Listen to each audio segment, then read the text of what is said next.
Bueno, pues buenas tardes. Pues lo que les comentaron no es mi paradigma que era dominante, ¿no? Pero ahora ya estoy en otra cosa. Entonces, que lo que está aquí es lo que les refleja lo que les voy a platicar, ¿no? Porque no pusieron eso, pero a lo que voy es…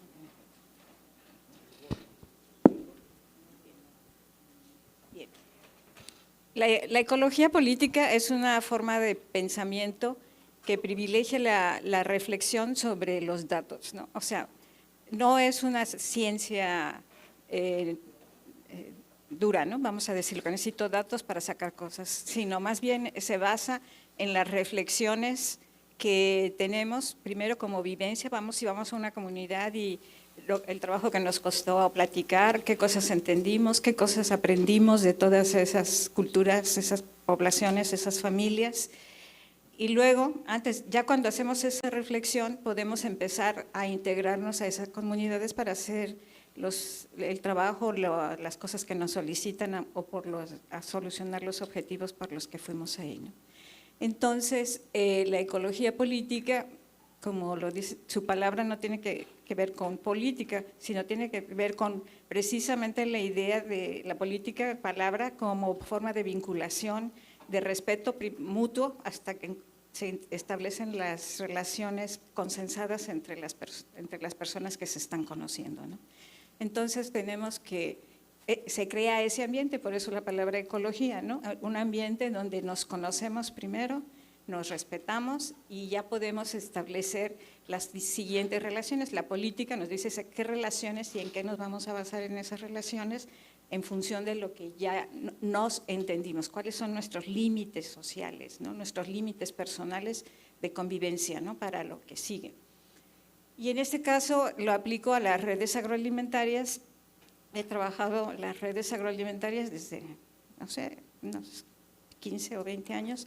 Primero porque vivo en una región cafetalera, yo tengo media hectárea de café, muy rico. La otra es vivo y la mayoría de la gente confía en mí. Y en mi comunidad empecé a hacer talleres de catación de café. Lo que importa del café es la calidad en taza, ¿no?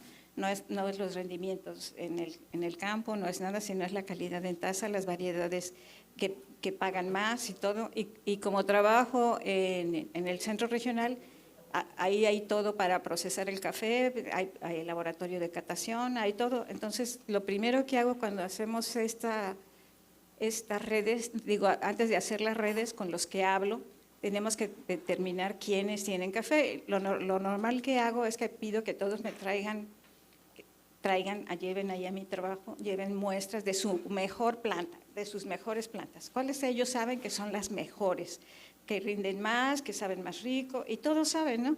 Y hasta guardan variedades, por ejemplo, el café, que el fruto no es rojo, porque casi siempre es rojo o guinda, y hay unos que el fruto es anaranjado, ¿no? Y dicen que ese tiene otro sabor, pero se necesita procesarlo de manera diferente y ese tipo de cosas. Entonces siempre hacemos eso, lo hacemos ahí en el centro regional porque hay todos los equipos, todos, de todo tipo, ¿no? Entonces les enseño cómo funcionan las máquinas y todo, y luego inventamos que, por ejemplo, hay una que se separa por peso, ¿no? Es una banda que se mueve, vibra y aparte echa aire para separar por densidad los granos, ¿no?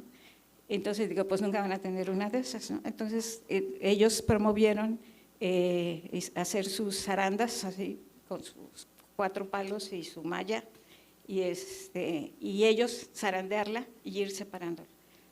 Lo que yo inventé fue la forma, porque el café se tiene que despulpar, las despulpadoras manuales son baratas, casi todo el mundo tiene, y se ponía a fermentar. Lo que descubrimos con ellos fue que normalmente los dejan en los beneficios de café, los dejan fermentar toda la noche, pero eso le quita densidad al café, o sea, sale un café ligero, vamos a decirlo así, ¿no? Que está bueno de sabor, pero no deja el resabio ese que se queda sabroso, ¿no? Que cuando le da la mordida al pan, queda rico, ¿no? Entonces hicimos pruebas de cuánto tiempo se tienen que dejar y ese tipo de cosas, y ellos pusieron sus diferentes variedades que tienen para detectar porque revolvían todo. Entonces ya se dieron cuenta que había unas variedades que eran más sensibles al tiempo de fermentación. Entonces, la conclusión general que se hizo en la región fue que nada más se debe fermentar, se cosecha, ¿no? A las 6 de la tarde se termina el jornal de los cortadores y entregan el café, entonces se despulpa y se pone, pero después de la 1 de la madrugada más o menos se tiene que lavar, o sea, parar la fermentación, ¿no? Y hay algunas variedades que necesitan incluso hasta las 2 de la mañana, ¿no? Pero eso de que se deja como pasan los beneficios toda la noche, porque pues no van a estar los trabajadores ahí en el beneficio esperando que se fermenten, ¿no? Digo, son tinas gigantescas. Entonces, ellos empezaron a construir eso, pero yo llevé café, había conseguido café de Hawái, que es el más exquisito para mí, y es muy caro, pero llevaba un sobrecito y hicimos el café, que trajeran ellos su mejor café, lo tostamos, lo fermentamos todo conforme más o menos habíamos encontrado esos resultados, y ellos, entonces yo hice una catación a ciegas, ¿no?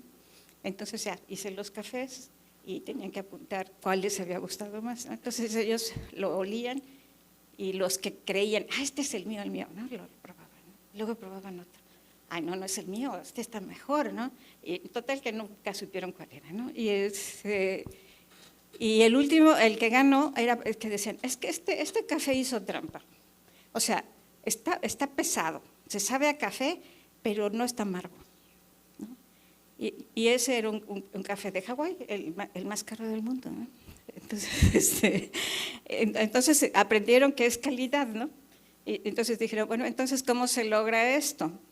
Y entonces dijimos, pues en Hawái ya lo tienen todo bien controlado, las variedades no están revueltas como aquí en México, los cafetales tienen diferentes variedades, el tiempo de despulpar es separado, no es ya coseché todo de todas las variedades y las revuelvo, entonces aprender a hacer eso y hicimos un sistema muy, muy fácil por cubetas, en donde se iba despulpando.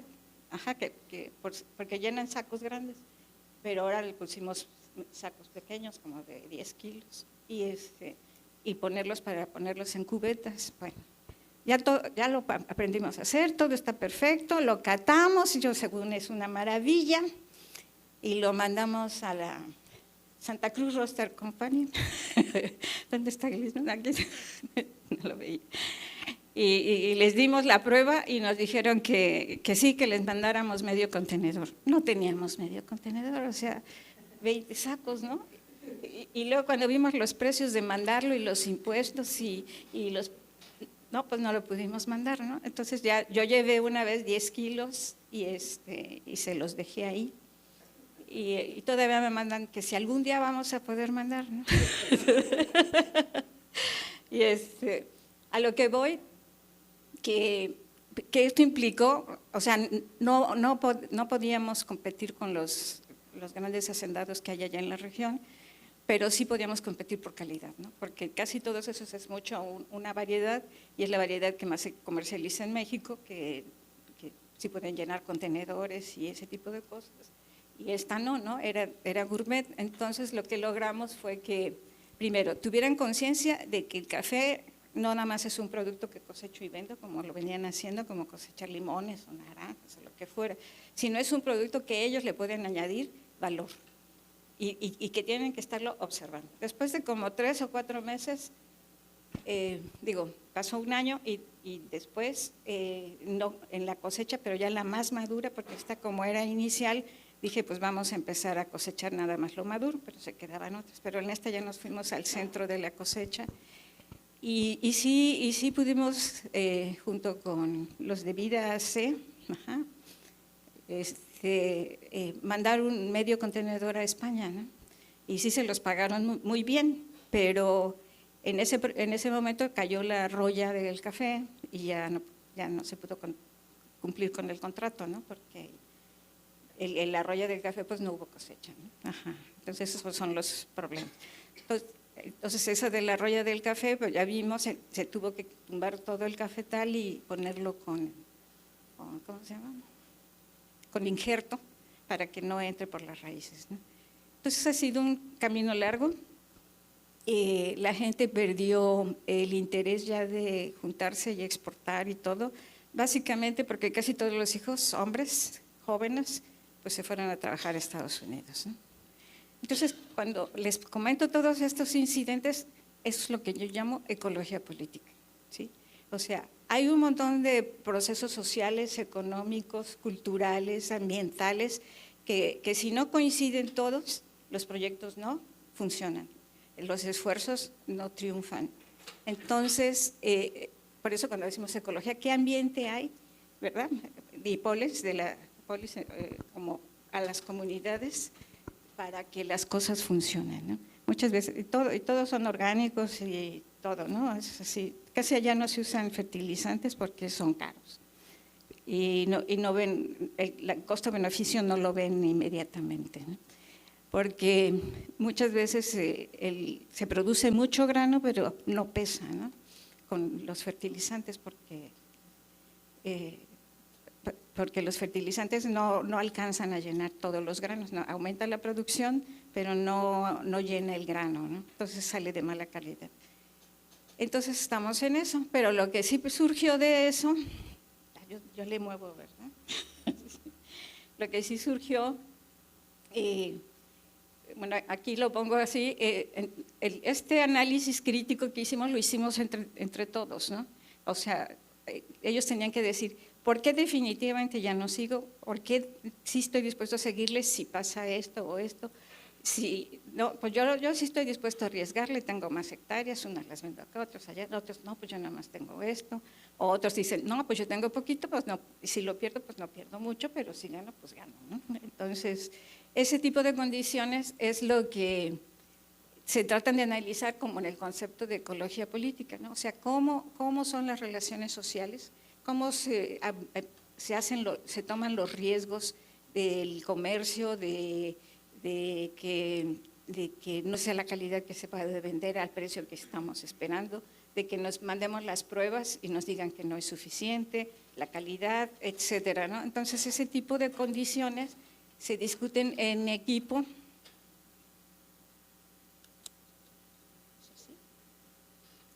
Sí, estaba bien, Bien, entonces con ellos les expliqué yo qué quería decir con ecología política y entonces, por ejemplo, les puse así las palabras, ¿qué es ontología, no? ¿Qué es teórico? ¿Qué es acción política? Pues sí, todos sí sabían de acción política porque los cafeticultores en la región donde estoy son mucho de acción política, después de que estuvo el Instituto Mexicano del Café y no les pagaban, le entregaban el café y no les pagaban, entonces ellos sí entienden qué sería la acción política. Entonces, pero les decía yo que ahora nosotros íbamos a ver exactamente qué enfoques, o sea que teníamos que pensar de otra forma, ya el gobierno no compra café, ya el gobierno no se mete en nada de eso, ya es totalmente libre comercio, ¿no? Y entonces el concepto que discutimos también con ellos fue que es la praxis. La praxis es una acción concreta para un cambio concreto, ¿no? Vamos a hacer esto para que pueda haber un cambio. No nada más vamos a hacer esto para poder vender, no nada más vamos a hacer esto para que tenga yo más dinero, sino la praxis es en qué me quiero convertir y que mis acciones me lleven a ese objetivo, en lo que yo ya quiero ser, no en lo que yo quiero vender, en lo que yo quiero posicionarme, etcétera, sino que esta praxis es un proceso como interno. Si me fue mal, pues le sigo o lo compongo o lo que más les promovía a ellos, lo reflexiono, ¿no? O sea, tenemos que reflexionar exactamente por qué no nos salió lo del café, no nos salió esto, ¿qué pasa? Era buena calidad y todo. Luego, pues sí, pero sí tenemos que saber también cómo está el mercado, porque el mercado que el año pasado nos pagó tanto, pues ese mercado se saturó de café y ahora pues ya no nos paga eso y tenemos que reflexionar. Y entonces el proceso de las asambleas que hacíamos era reflexivo, no era de dar información, pedir votos, que la gente se queje, porque normalmente discusiones de la familia fulana contra la sultana, y es que él le hizo esto otro. Entonces yo le digo, no, tenemos que hacer algo que yo reflexione. ¿Por qué no nos funcionó a todos? Dejamos eso. ¿Por qué no nos funcionó? ¿Qué podemos hacer si ahora el precio del café está muy alto? Y si está muy alto quiere decir que los mejores cafés del mundo pues van a competir, ¿no? Porque eso se guardan para cuando están los precios altos, ¿no? Y el precio se fija en Londres, ¿no? Entonces en Londres si están los precios de buen café máximos, o sea que llegan a su tope, quiere decir que los muy buenos cafés como el de México, pues no les va a tocar parte de la piñata, ¿no?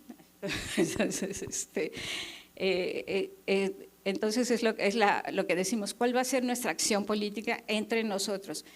¿A quiénes les vamos hacemos pruebas de catación y sacan a los que ganan? Entonces, ¿a quién vamos a apoyar? ¿A los que ganan o a los que pierden?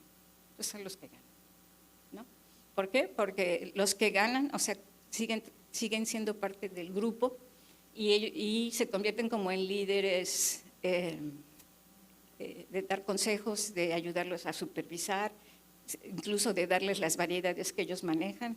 O sea, se hizo un invernadero para hacer esquejes y darles para esto, y sobre todo a monitorear cómo crecen, porque hay dos tipos de tierra, y en una les va muy bien y en la otra les va bien, ¿no? Pero el chiste del mercado del café es que les vaya muy bien, ¿no?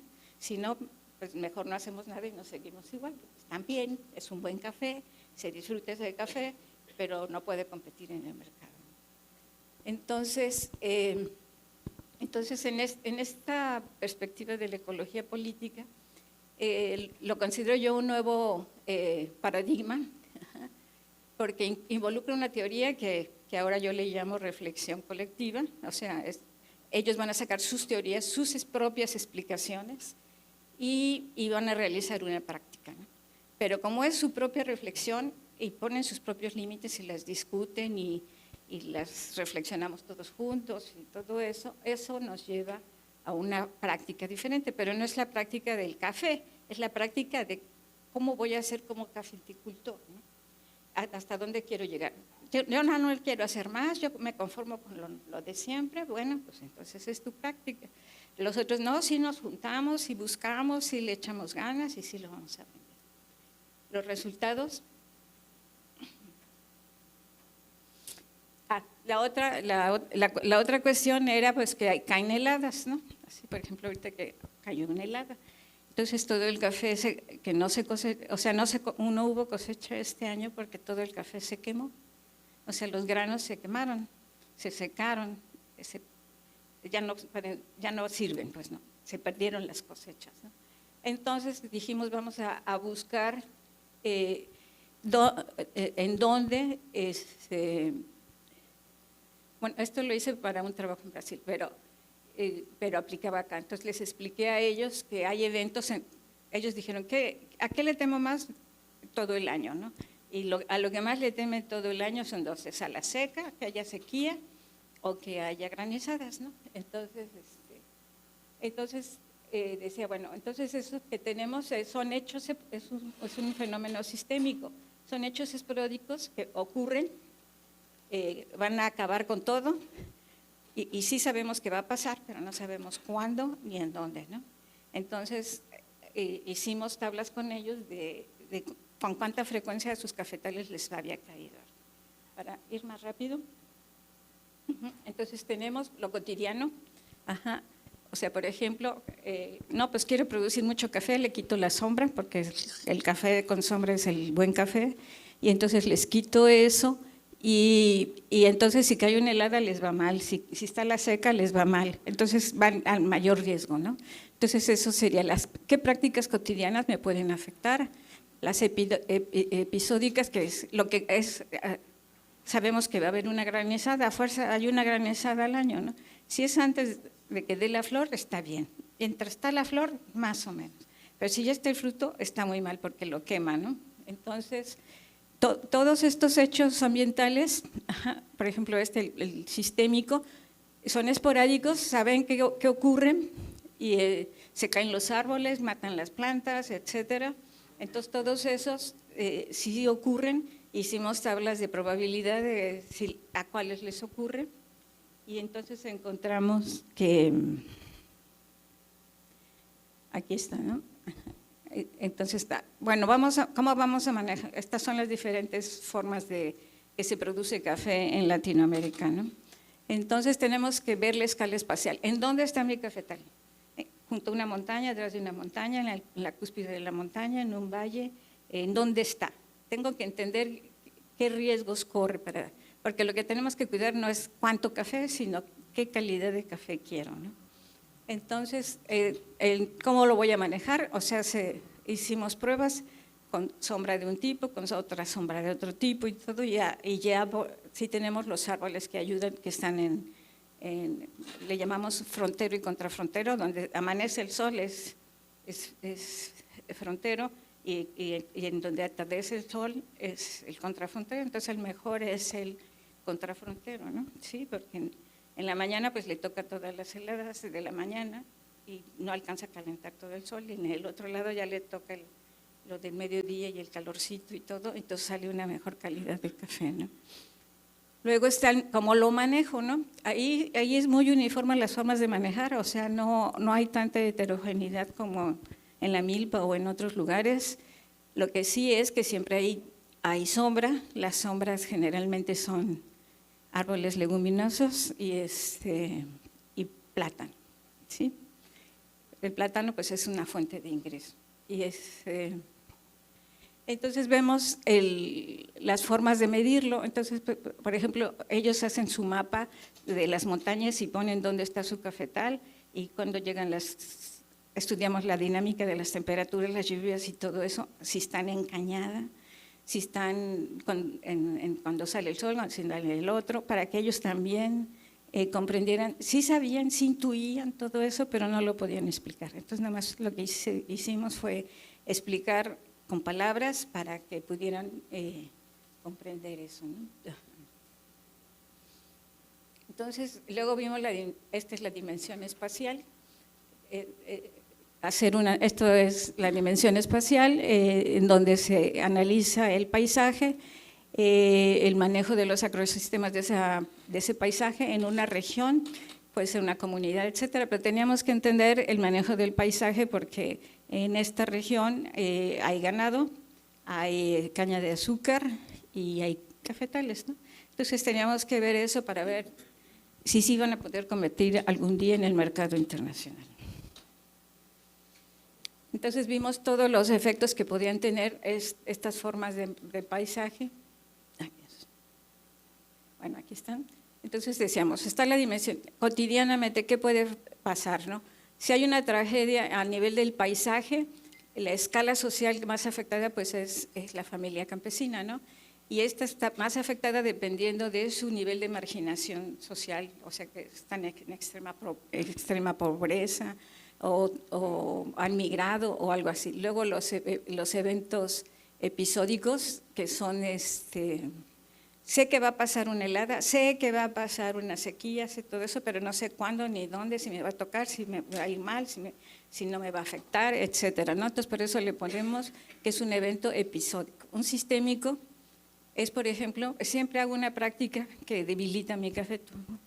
Y no me doy cuenta. Entonces, es un evento cotidiano que no es perceptible hasta que pasa algo, ¿no? Y casi siempre tiene que ver en función de la clase social, o sea que no lo veía venir, ¿no? O sea, no tenía el conocimiento o era albañil y al mismo tiempo tenía su cafetal, entonces no tenía formas de observar, de ver cómo funcionaba. Y o puede ser por género, las mujeres les toca ir a cosechar, pero no hacen otras labores, no pueden saber por qué llegó el grano de esa forma, ¿no? Y la otra es el coyuntural. Entonces, una es la vulnerabilidad, ¿no? El sistémico están haciendo algo mal, pero no se nota, todo parece que está normal, hasta que cosechan y no pesa el grano, no llenó el grano, la valla no se llenó, etcétera, pero no saben por qué. Pues entonces son prácticas cotidianas que muchas veces tienen que ver con el manejo de la sombra del café. Y una de las cosas, el concepto clave, por ejemplo, del sistémico es casi siempre son los sectores más vulnerables, no tienen la capacidad de analizar lo que está pasando, ¿no? Entonces, el coyuntural pues es ¿no?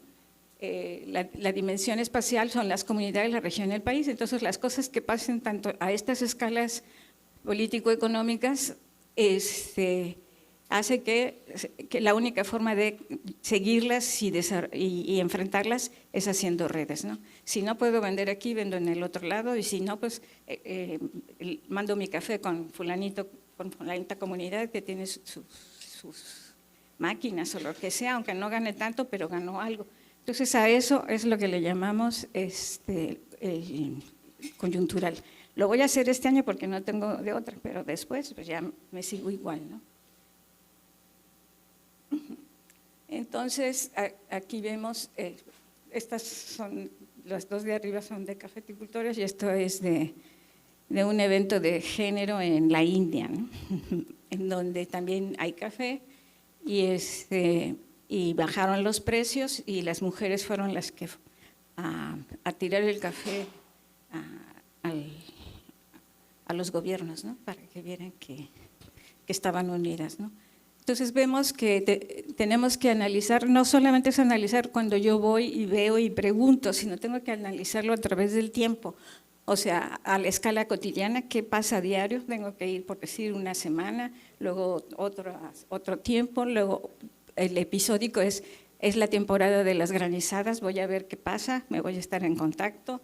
El sistémico es por región, ya sabemos que en la región sabemos que la gente se va a cortar caña de azúcar y no atiende el momento de llenado del grano, ¿no? Y la coyuntural, pues son las estructuras. En las buenas regiones de café, pues siempre hay el don, o sea, el don que presta dinero, que se porta bien y les compra barato, ¿no? Entonces tenemos que ver toda esa estructura para saber qué cosas se pueden dar. O sea, producen bien café, es de calidad, es bueno, todo, pero están todas estas condiciones, que es lo que yo llamo la ecología política, de la producción del café, ¿no? Entonces, aquí tenemos todos los elementos que, vamos a decir, en una escala así, se juntan unos, a ver,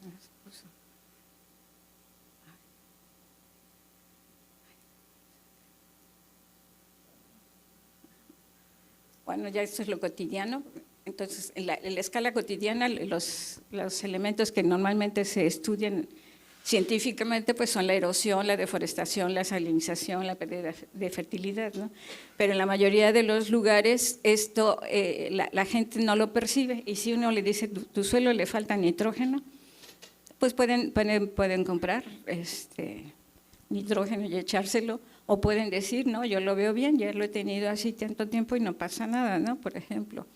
Entonces, una de las causas de esta dimensión es que los impactos humanos se van acumulando, ¿no? Pero los impactos son desiguales, siempre van a ser desiguales, entonces alguna gente va a resistir una cosa, otros van a resistir otra cosa. Entonces, cuando va a pasar algo malo, por ejemplo, ahorita que el café no se llenó y el grano no se llenó y llegó una plaga que se llama roya, entonces no va a haber café, ¿no? Les va a ir mal, ya desde ahorita ya están empezando a migrar, por ejemplo, ¿no? Entonces, eso sería lo que está pasando ahorita, es un evento episódico, sí saben que puede pasar, pero no se esperaba porque los pronósticos del tiempo pues era que va a ser calor, bueno, va a ser frío en la nochecita, lo que sea, pero nunca pronosticaron heladas y pues quemó el café. Luego están los eventos sistémicos.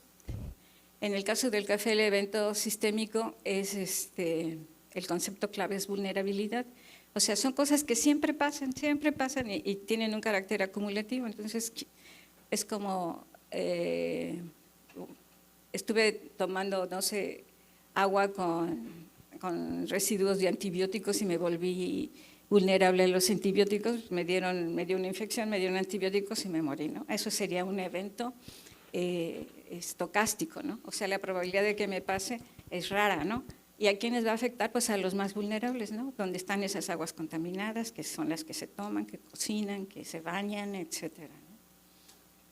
Bueno, entonces aquí están todas y el trabajo que hice yo de 5 años o más fue ver quiénes y qué comunidades tienen redes, hacen redes cuando hay problemas, cuáles son las más vulnerables a los eventos estocásticos del clima.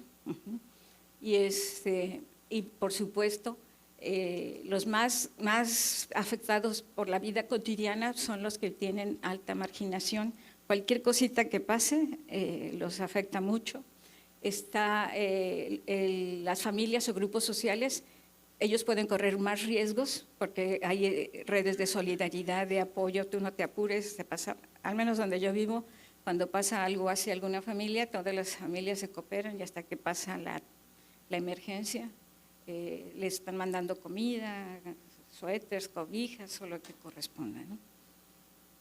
Entonces, con todos esos datos saqué índices de marginación y lo relacioné con los precios del café a nivel internacional. Entonces veíamos que, no alcanzo a ver,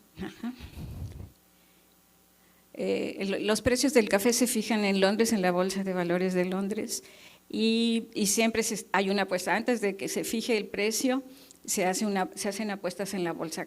¿Va a seguir el de Hawái siendo el mejor? ¿Va a ser el de Indonesia el otro? Etcétera. México casi nunca entra en esas. Y el precio se fija en la bolsa de valores. ¿Quiénes van a comprar esos cafés? Los que no le apostaron al mexicano, pues ya el mexicano valió gorro, ¿no? Entonces, ese tipo de cosas se hicieron, se les explican. Y este es el trabajo de las mujeres en esa región. Fue muy interesante el trabajo que se hace ahí porque ellas son las que recolectan la leña, trabajan, limpian el cafetal, etcétera, ¿no? Pero fue muy interesante trabajar con ellas porque ellas pidieron trabajar, ¿no? O sea, si yo hacía talleres con los hombres, ellas querían también, pues ellas también trabajan, cosechan el cafetal y todo eso, y entonces querían ellas que las viéramos también, ¿no? Y lo que encontramos en las mujeres, a ver, vamos más rápido, aquí está. Por ejemplo, las más vulnerables para los riesgos siempre son las mujeres, porque tienen que dejar lavado, planchado y todo para irse al cafetal o para irse a vender o para hacer algo, ¿no? Entonces, sus riesgos de salud son siempre más altos. O de depresión. La depresión es muy importante en la región porque luego pues los hombres se van a trabajar a Estados Unidos o a la caña o a otras cosas, se quedan solas con sus hijos. Y sí ha habido varias tragedias, por ejemplo, una de ellas se encerró en su casa, me llamaron que estaba encerrada y que iba a matar a sus hijas y todo. Ya cuando llegó le prendió fuego a su casa y ya no había casa, ni niños, ni señora. O sea, las mujeres, su mayor problema es la falta de acompañamiento, ¿no? De entender que tienen muchas responsabilidades, de que pueden estar en una fuerte depresión, etcétera. Y entonces, ahí en ese del incendio, el maestro de primaria, 2 de sus hijos, los quería mucho porque eran muy inteligentes y todo. Entonces, cuando vio el incendio, él se metió y los sacó a ellos, pero ya después se derrumbó, como son casas de techo de palma, pues ya no pudo sacar a los demás, ¿no? Pero esas tragedias pasan, y cada año pasa algo así, ¿no? Y no lo vemos, ¿no? Digo, porque nuestros trabajos son para cosas del campo, para las cosas bonitas y todo, ¿no? Pero como yo… me buscan y luego me van y me buscan. Una vez fueron a mi trabajo, ahí al CRUO, y pusieron una manta, Laura, te amamos. Pero Pero a lo que voy es, lo que les platico aquí es lo que yo observo de lo que, y les pongo nombre, ¿no? Les pongo nombre a las cuestiones. Cuando se las explico a ellos, primero ellos me dicen, no, pues yo cuando van las cosas mal hago esto y esto, ¿no? Cuando hago esto, lo otro, así es, ¿no? Entonces, yo nomás les pongo el apellido, ¿no? Ah, pues a eso le vamos a llamar riesgo, a eso le vamos a llamar vulnerabilidad, a eso le vamos a llamar, para que ellos vayan entendiendo sus procesos con otras palabras y de una manera más compleja.